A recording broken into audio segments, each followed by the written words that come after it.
Hi கிச்சனில் soap dispenser வைக்கிற மாதிரி மீஷோ அண்ட் அமேசானில் இருந்து 4 மல்டிபர்பஸ் ஆர்கனைசர் வாங்கியிருந்தேன்.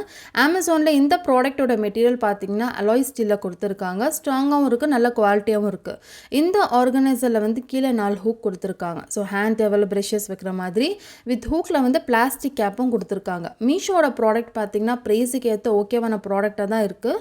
அண்ட் இதில் ஹூக்கில் வந்து எந்த பிளாஸ்டிக் கேப்பும் கொடுக்கல. இந்த ப்ராடக்ட் பார்த்தீங்கன்னா ட்ரில் ஃப்ரீ இன்ஸ்டலேஷன் கூட 2 ஆடிசிவ் ஸ்டிக்கர் ஹூக்கும் கொடுத்துருக்காங்க. ஈஸியாக பீல் பண்ணிவிட்டு வாலை நல்லா க்ளீன் பண்ணிவிட்டு ஒட்டிடலாம். ஸ்டிக்கர் ஒட்டிட்ட பிறகு ஆஃப்டர் 12 ஹவர்ஸ்க்கு அப்புறம் யூஸ் பண்ணிங்கன்னா லாங் டைமாகவும் இருக்கும், டியூரபிளாக இருக்கும் அண்ட் ஸ்ட்ராங்காகவும் இருக்கும். ஸோ ஒரு சின்ன advice, dirt and moist peeling paint இருக்கிற இடத்துல ஒட்டாதீங்க. கிச்சனில் யூஸ் பண்ணுற hand wash liquid, Vim gel, cleaning spray, brushes, wipers இது எல்லாமே நீட் அண்ட் ஆர்கனைஸ்டாக அதில் வச்சுக்கலாம். ஸோ இந்த ஆர்கனைசர் நீங்கள் பாத்ரூம் அண்ட் கிச்சன் பெட்ரூம்ஸில் கூட யூஸ் பண்ணிக்கலாம். ஸோ ப்ராடக்ட்டோட கோடு வேணும்னா கமெண்ட் பண்ணுங்கள், நான் ஷேர் பண்ணுறேன்.